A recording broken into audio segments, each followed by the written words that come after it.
something, you can be the boom operator. I thought Sandy was the boom operator. Did somebody say boom?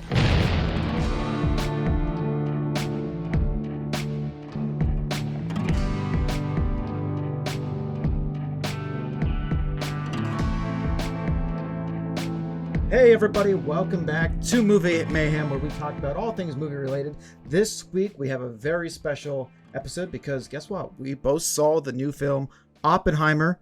Chase, Oppenheimer was something. By the way, Chase Morgan Hewlett. Chase, introduce yourself real quick. My bad. Hi, I'm Chase Morgan Hewlett. Donnie already did it for me, so I don't have to do anything. He's been a co-host for so long now. It's just like he's like family on the podcast. But speaking of family, Fast and Furious. No, I'm kidding. So this film Oppenheimer, Chase, I know that we're going to dive into a review about what we feel about this film, but in your perspective, what did you feel like going into Oppenheimer, and did it live up to the hype of what you pictured it being, just overall in general, before we break into like specifics? Before I start, there might be spoilers, viewers, so just keep that in mind as we go through this episode. So if you haven't seen Oppenheimer, I do recommend seeing it in the theater.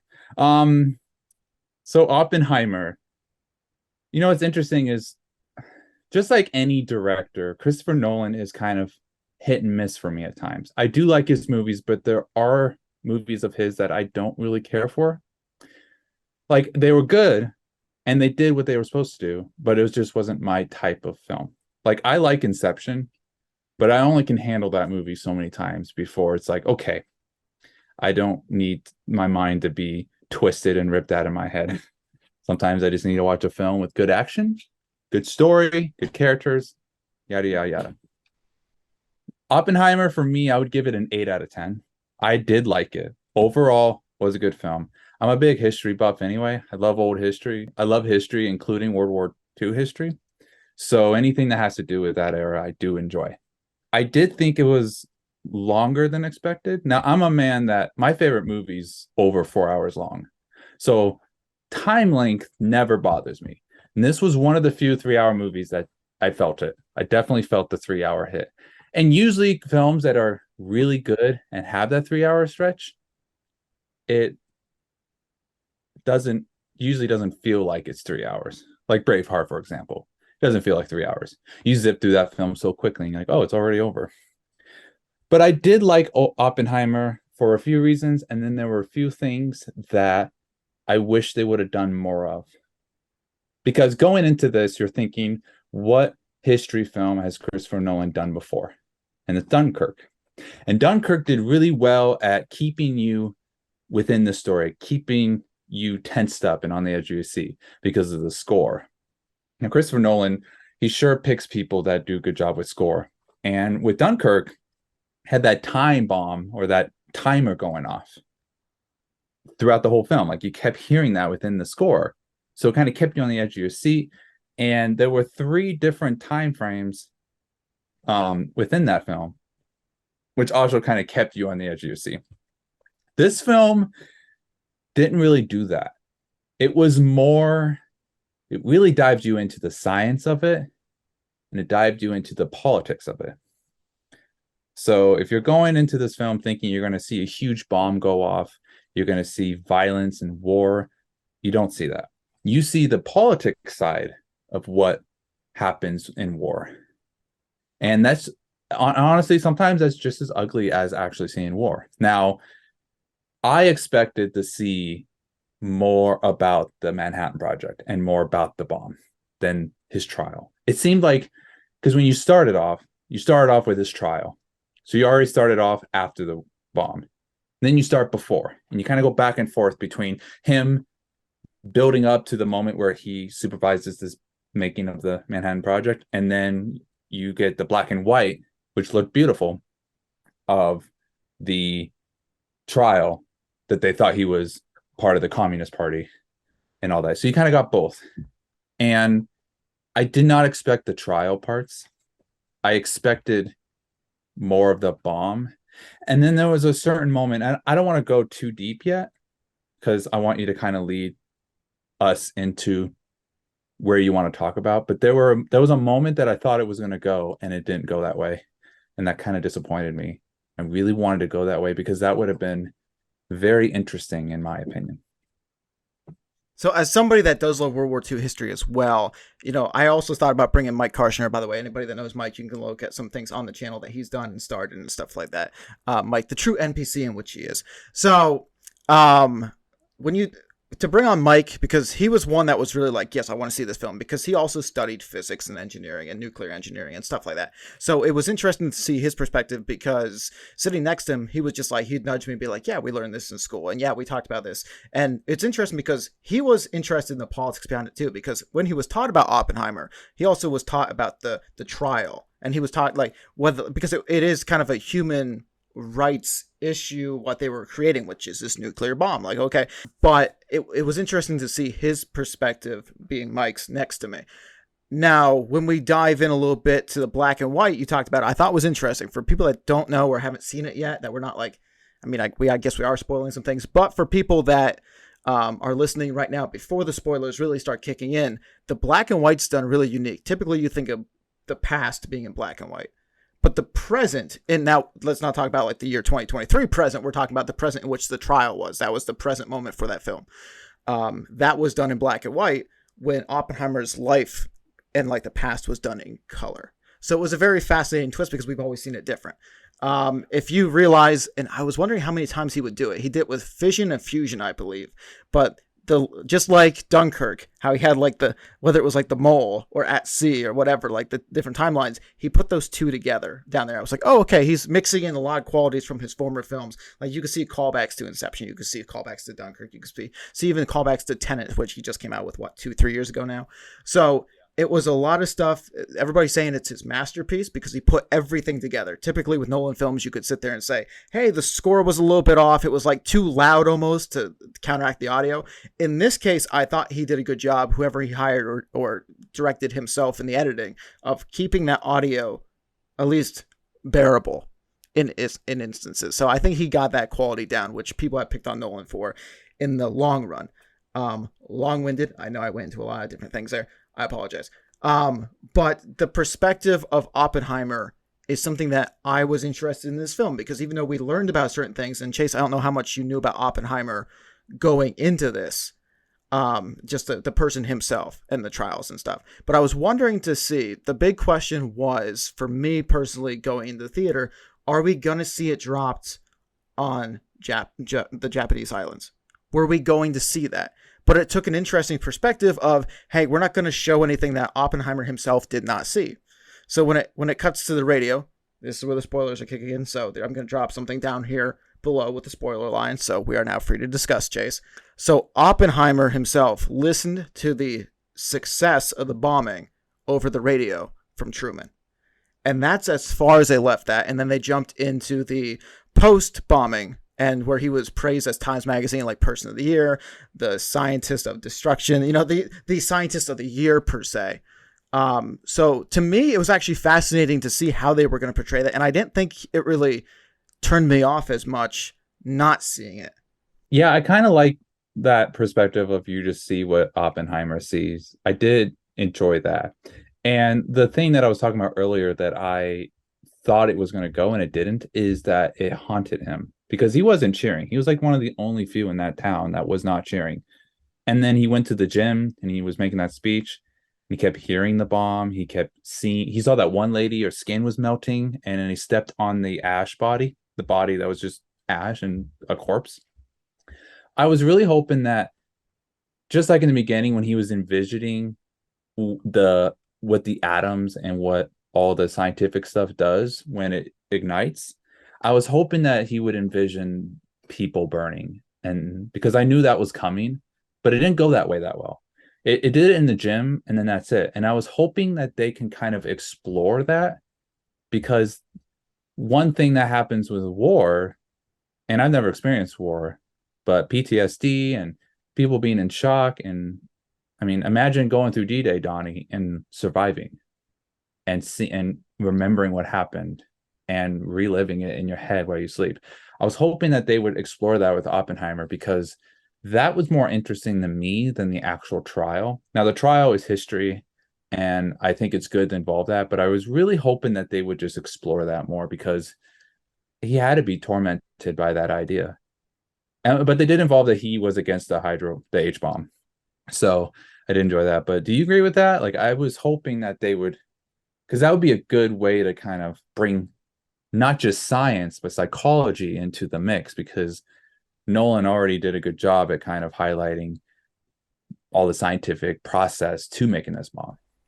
So I think, and to make a clarification, the only reason why I feel like it's, again, all this stuff like that, where he was really what Nolan tried to show with Oppenheimer, stepping in like the ash corpse and seeing people's like flesh melt off their face during the rally, the celebration of his success and him taking the stage. It's one of those things where I know that there was footage, especially after the bombs were dropped, and you could see some of the ramifications. But there's a difference between being in D-Day, in my opinion, compared to then, because people that fought in D-Day are seeing the blood and the guts and the killings and like the massacres.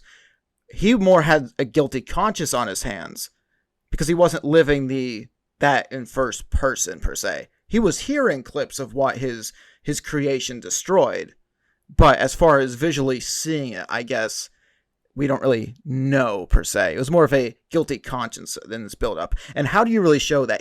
Nolan did a good job building up with the score and with the flashiness. And there's a lot of times where we see like the nuclear explosion, like the whiteness take place. Like even in the trial, we see that as well.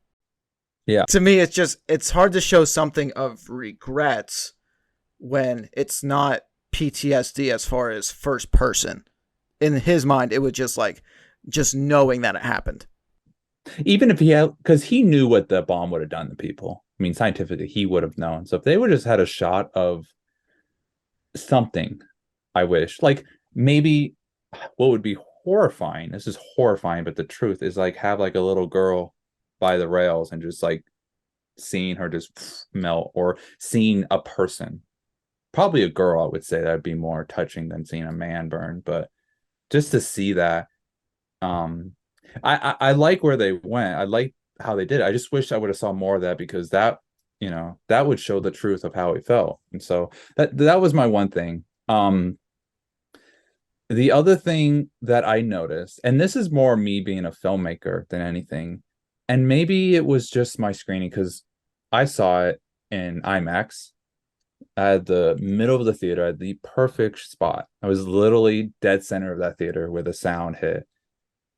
And I noticed in this film a lot of out of focus shots. And there are times where out of focus is on purpose, but at these times, I don't think they were. It wouldn't make sense. And it threw me off a little bit. There were times you get that depth of field. He likes that a lot, but sometimes it can just fuzz your whole frame and then it's out of focus. And I was wondering if you noticed any of those type of shots. I know there was one where he was kind of dazed and not in the right frame of mind, and it kind of went out of focus. That makes sense because he's not there. The audience knows he's not there, so it fuzzes out on him. But there were just parts where he was walking with Matt Damon's character, and then it all of a sudden went out of focus and back. And, you can't make a film 100% perfect, but I just noticed it a lot more than I thought I would. So it's funny you should say that, because for my theater, there was like 3 or 4 dead pixels in the projector that we could see. So every time it went to dark, you could see like the blue little, like the where it died on the screen, like filled up that void in there. So I didn't notice that per se, but my screening had the dead pixels. So it's fascinating. I can understand where you're coming from though, because I can vaguely remember maybe 2 shots that were meant to be out of focus, and I can understand how that can drive some people insane. To me as a filmmaker, because I do play with depth of field, and again, mine are low budget productions, so I completely understand when it happens. I'm like, okay, well, we can't really go back and get it because the crew's gone or we don't have enough time. But it's all about how you use the shot, in my opinion. So if you know that you got something out of focus and you're in the editing room and you don't want to go back and reshoot it and spend maybe even more money. Now, this film was made for like $100 million, maybe a little bit over $100 million that they probably just estimated in the marketing that they'll we'll just add it on to the total cost at the end, which we'll get into opening numbers coming up here, because it had a fantastic weekend with Barbie. So let's not forget that, because it was one of the top box office events of like the lifetime, like with these 2 mega hits coming together. But I did not recognize it as far as like out of focus, but like I will say, as a filmmaker, you learn to kind of tell the story around certain shots that don't always go your way. and I didn't notice it nearly as much because I was like, oh, it's creative. And so we're going to do a spoiler alert here, which maybe it's a good spoiler for people that are looking into Oppenheimer. It is a rated R film. There are 3 scenes that are sexually oriented in there. There's nudity in 3 scenes. And I had people come to me that are of the Christian faith, and they're like, we love history, but we're not going to go see this because it has those scenes. So make your decisions based off what we tell you as far as that. I would say they were brief. I don't think the one was longer than even like 3-4 minutes, and the other one was like a quick 1-2 minute. They weren't very long. But the one shot that I'm going to say, Chase, before I hand it over, and like you can answer any of those questions I made it just said, I'm sorry, I threw a lot at you.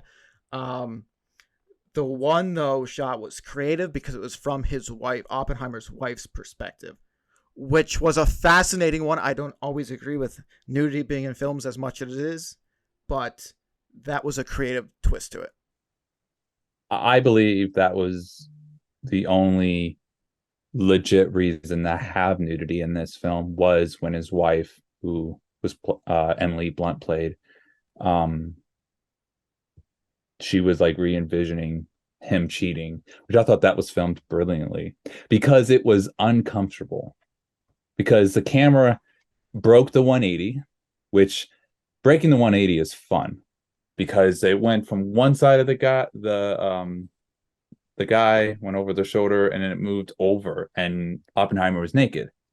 His wife reimagined Jean cheating on Oppenheimer, and she was like looking her in the eye. That scene was filmed really well because it was uncomfortable. In fact, I kind of squirmed in my seat because it was just like, ooh. And it was brief enough that you didn't see too much, but it was long enough to make it like really set in. But the other scenes, and viewers, if you're wondering if you need to go, they're not that bad. There are worse sex scenes in rated R films. And the brief, you only see the top, you never see the bottom, you never see anything too graphic. And I don't even think it lasted 4 minutes. I think it was really quick. What was more about the scene was them just sitting there or them talking. And half the shots when they were doing that were pretty much pretty much a close-up. So you didn't even see the chest. So I think it's fine, but there's one of those scenes that is uncomfortable. But I think it needed to be in there. But the other 2 didn't need to be. Like Nolan could, like that very first scene, Nolan could have turned the camera more facing their side, and you wouldn't have seen anything. But that's the thing that I think is going to have this film's going to kind of struggle with when it comes to comparing the Barbie is anyone can see Barbie. Oppenheimer, you got to have pretty much permission. It's rated R, so you got to have.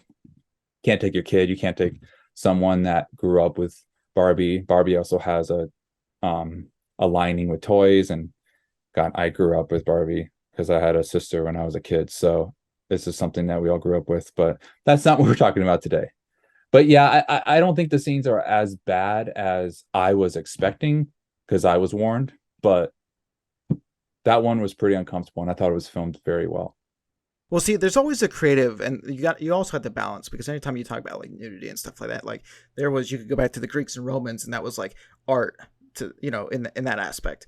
What Nolan did with that one shot was made you uncomfortable, and you understood that there was a point to that shot. Now, just like you, it's going to struggle, and when I say struggle, it's by not any means struggling in the box office by far, because it's like one of the I think it's the highest grossing Nolan film outside of the Dark Knight series, because like this is for his historical pieces. This is blowing his stuff right out of the water, which that could be a pun. It's your channel. Say what you want. And just like that, we've been canceled, everybody. No, but in all aspect, it's going to hurt a little bit with the financials, because you're going to have people that want to show their kids, or like even young teenagers, what history was. And just hearing that, they're going to be like, oh, we're going to pass until like the TV version comes out, because then they'll just stop those scenes. But let's dive in a little bit, because if you didn't know the story of Oppenheimer, it threw a lot of stuff at you. And you mentioned about the politics of it. Let's just mention history about it. There was quite a few name drops that happened. You had JFK's name come up at the end, which was like really, and it's relevant for this time period, folks. We'll have a different conversation on that. But also you had all these different situations, like you had the Communist Party going on. And not too many people that read their history know about like the Socialist Party going on over there in Russia. And like they also talked about different aspects to it, like Russian agents, Chinese agents, German agents, you know, I think Italy was even mentioned at one point in time. So there's like all these different politics, nations, everything else thrown at you in this 3-hour masterpiece. And I'll say masterpiece because I did give it like that 9, 10 out of 10 type vibe, because even though that we did feel this, and I came out of the theater like, listen, I felt this more than I felt Avatar 2. Like there was moments that were slow in Avatar 2, specifically some of the water shots and like the whale scene and like the hunting and stuff. I felt that, but almost a little bit more, but it didn't turn me away to like, hey, let me check my phone real quick, or like, let's do something else. It still kept me involved with the characters and the history and the plot. So I will call it a quote unquote masterpiece. I think it's especially his masterpiece, Nolan's. With all that's thrown at you, Chase, did you learn anything new from this film? Or do you feel like they should have made it even longer? Or would you have kept some parts out? Of course you learn something with these type of films. Now, you have to remember that Hollywood is known for not being 100% accurate when it comes to history films. That is a thing. So I would not say you know all about Oppenheimer because you've watched this. You need to, if you want to do the research, look up history. You can find the truth out there. And sometimes films don't do what actually happened because it's boring. But this film, I think, is pretty accurate for the most part, because there are scenes that are boring, but it's politics. Like, it's not something that's supposed to be fun, but it, like Robert Downey Jr.'s character, that's an example of what a politician would do. Like the reason he did that, from what I heard, is because he got embarrassed in front of a crowd. And he did that, made it a trial to where he couldn't get publicity. He couldn't get fame out of it. And he got turned around. And then when they brought JFK's name, I was like, well, that's the start of what happened to him in 1963. So, and that's how politics works. So I liked seeing that his character was corrupt in a way. I liked seeing that. And he misunderstood a situation between Oppenheimer and Einstein. And I liked that you didn't know what those two talked about until the very end of the film. Because communication is the weakest thing when it comes to not just politics or war, but people. A lot of issues can be handled by a group of people sitting in a room, and you say, what's your side? Okay, what's your side? Okay, here's the truth. And then it's like, oh, I thought this, but that didn't actually happen. So we're good. But people get that idea that they carry out. And a line that he said in the film that I thought was brilliant is that the weak run to the sun and get burned. The power stays in the shadows. And not Hill, but the other guy who played Han Solo in the Solo film, he said, you're not in the shadows anymore. Something like that. And that is a brilliant line, is because you look at politics today and it's the same thing.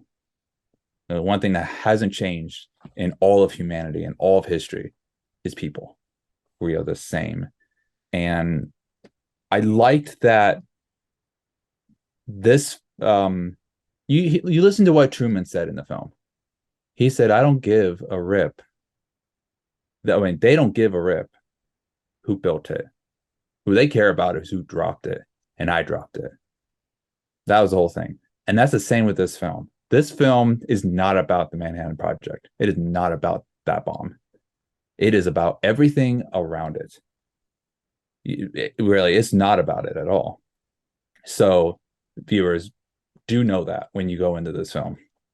But they do have the shot, which I thought was probably one of the best scenes in the whole film, is them testing that. And like my heart was racing. And that is what I was talking about when it came to like Dunkirk, is that the music was playing, that score was making it really intense, and you're sitting there. And I'm in the IMAX theater in the center where they do the sound mixing for the film, because there's a certain spot, people, that you sit in the theater and you can hear everything.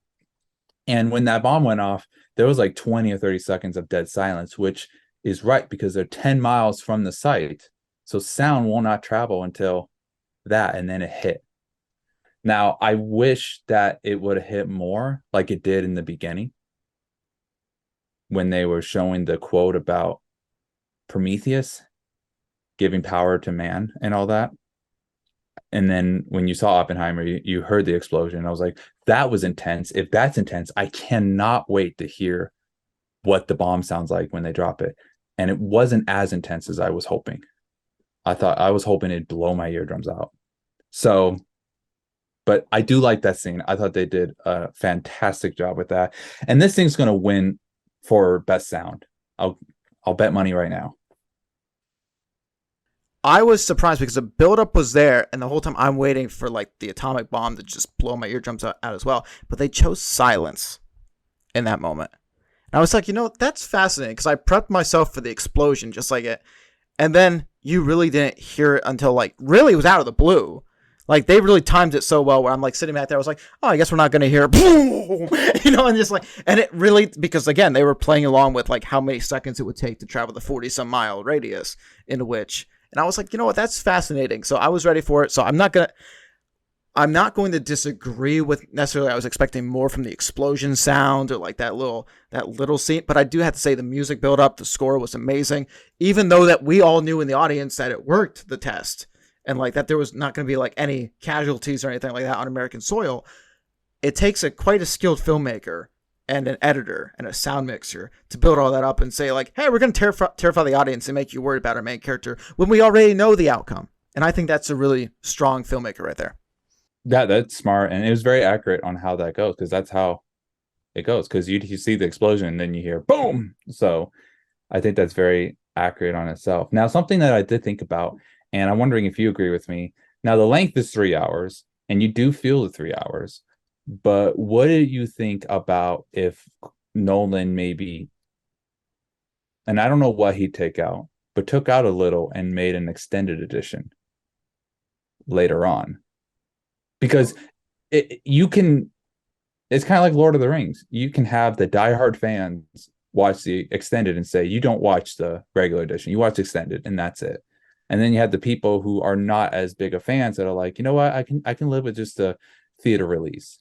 I think Oppenheimer could have done that too. Now, I'm not saying that in those 3 hours scenes need to be cut out. I'm not saying that personally, because even though there were times where I was like, okay, I'm tired of politics. I was never bored at all. I thought everything was quite interesting. One of the things, too, if I know Christopher Nolan, he probably did the whole Louis Strauss trial. I would imagine so, because there's so many times where like we see little clips of people coming in and testifying. I wouldn't put it past Nolan to actually have had a bigger trial. And actually, maybe that was the thing that got condensed more than Oppenheimer's life and like what he saw. That would be my theory. Man, I don't know what he cut out of the film. Like, because again, to me, I thought what he showed in the 3 hour span that he had was brilliant as far as like setting the stage for, again, you had the Communist Party, the Socialist Party, who's in charge of what did he, like even his backstory, like the whole poisoning the apple. And it's interesting, which I actually read an article that the grandson, I believe, of Oppenheimer, that was the only thing that he wishes they would have left out of the film, because even though that's been talked about, he's never heard it through family history that he tried to poison his teacher with cyanide, or his professor, where he came from. But my thing is that scene is a good example in a cinematic storytelling, because the person, when he has the dreams about it possibly killing a horse or like killing something, he runs back in and slaps it out of the hands from somebody that actually inspires him later on. And then you also, in all these name drops and stuff like that go on throughout the course of this film after the nuclear bomb is already made, and kind of like that nemesis, us fighting with Russia, going back and forth, that same one that he would have poisoned should he have not have showed up and like the guy didn't grab the apple first before swatted out, is actually in charge of the nuclear process and the hydro bomb in Russia. So it's interesting that he saved both good and evil in that decision to not do it. And I thought that was fascinating from a storytelling perspective. Now let's talk about the ending really quick. You told me that the last 3 minutes were amazing. You told me to keep an eye out. I do agree, because you see a conversation that you didn't get to see before. and you're kind of wondering because other characters are wondering. And it wasn't even about straws or anything. It was about that we've already destroyed the world with the bomb, which I can agree and disagree with when personally when it comes to that, because this whole thing was about who was going to get it first. If we weren't going to drop it, they were going to drop it on us. Unfortunately, that's war. That's how it happens. We can sit and argue that yes, no, it should have dropped it, shouldn't have dropped it, but that's war. They were not going to surrender, and they were going to drop it on us. But the ending with seeing all the missiles and going into kind of like the Cold War and seeing how it developed from there, that was very well shot. I thought that was really good. And to see the world kind of getting destroyed. But what did you think of the ending? You know, it plays off what we talked about earlier, being like, how do we play into Oppenheimer's psyche a little bit? Like playing off the PTSD and stuff like that. Really, the ending was at, like I said, the present in the film was in black and white, the trial, the past was in color. It's interesting to see Oppenheimer in color think about what would happen to the world and what he really started and how this will go and how science has changed, and how science is evolving and always changing at that. So to me, it was really cool. And I also heard for some reason, I believe they didn't use any I believe it was all practical effects that they did. So I'd be interested to see how they actually like did the smoke and the missiles and stuff like that. Specifically when he's like sitting in the cockpit area as they're like flying past him. I think that would be really cool to like see what kind of studio they shot that in. But the ending, again, the build up with music, the build up with words and going through and the ending kind of in this film recapped everything that we saw in the first like 15, 20 minutes. Because it really did. It showed the particles and the explosions. And really, I will say this, Jason, I talked to Mike coming out of that theater, and I was like, out of the 3 hours, and maybe this answers your question earlier about what you would have cut out, or like what would you have cut out, or what did he cut out? Really, for, I swear, maybe 40 minutes of that 3 hours, Chase, we saw particles, build-up of music, Oppenheimer staring at objects, writing equations, and like, again, that's the masterpiece of a filmmaker, being able to incorporate all that in 40 minutes and you're watching the same stuff, but you feel different about it. So the ending was really a buildup of all that. And I thought it actually ended pretty well because, again, like I talked about, if I didn't know going in how Oppenheimer, what would happen throughout the course of this film, would we see Japan get bombed? Or would we hear about it from Oppenheimer's perspective? Again, it's interesting. Like, how do we expect it to end? Do we just expect it to end after the bomb dropped? Would we expect to end in the Cold War era? So we really didn't know. And to say that it ended, I just don't know how a better way to end it would have been. Exactly. Yeah. And I think it ended really well. And this is more of the politics side of a war, which is good to see. Now, I might be unpopular for this opinion, but though I did like Oppenheimer, I like Dunkirk better. Because I think Dunkirk was more on the edge of your seat. There were times in Oppenheimer that I wasn't on the edge of my seat. And for a film about a bomb and about Oppenheimer struggling with the idea of creating something that could possibly destroy the world, I was hoping it'd be more on the edge of my seat. But there were times with the music that it was. And I was like, Nolan, if you could have kept with that. But he had to involve the history. He had to involve the trial. And that stuff takes time and words and whatnot. So, but 8 out of 10. I do like the film. I would watch it again. But sometimes really good films like that are not films you watch all the time. Because if you watch a film too many times, it gets to a point where it loses its flavor. It's like drinking the same pop constantly. You don't taste it the same as when you first taste it.